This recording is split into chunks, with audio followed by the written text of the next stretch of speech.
Konferencë për shtyp e nis me një konstatim për kundërshtarin e tij politik. Edi Rama po rrokulliset për të lexuar rezultatin e këtyre zgjedhjeve, mjafton të shohësh ekuilibrat e Edi Ramës.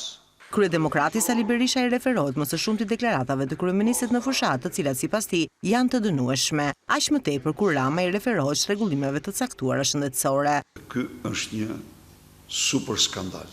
Përdorish ti një çrregullim prapa të cilit qëndron një heroizëm i jashtëzakonshëm i fëmijëve dhe prindërve.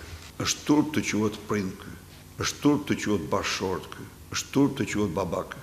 Për Berishën një dorë në prishjen e ekuilibrave të Ramës duket se ka dhënë edhe strategu i fushatës së tij, Krisla Sivita. Makthi i tij është pikërisht Krisla Sivita.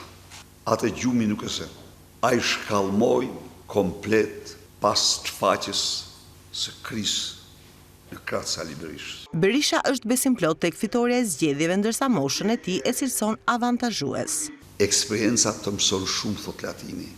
Unë nuk do të them kësaj herë eksperiencë, po historia. Po të rikthehesh këtij vendi damet më të mëdha bën ata që ishin të ri. Enver Hoxha, Edi Rama. Sa e takon hetimeve për tunelin e Llogaras, nuk e fshes skepticizmin. Është si puna e Nestian Golit apo jo?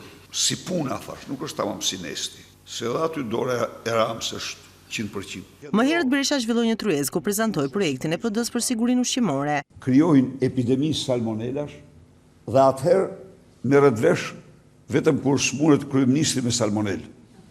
Se gjëra atëherë ajo nuk u mor vesh. Dhe pas kësaj doli ai akusta, unë po jap dorëheqje. Berisha tha se PD synon që Agjencia e Sigurisë Ushqimore të ketë kompetencë ekzekutive, ndërsa laboratorët të jenë modern.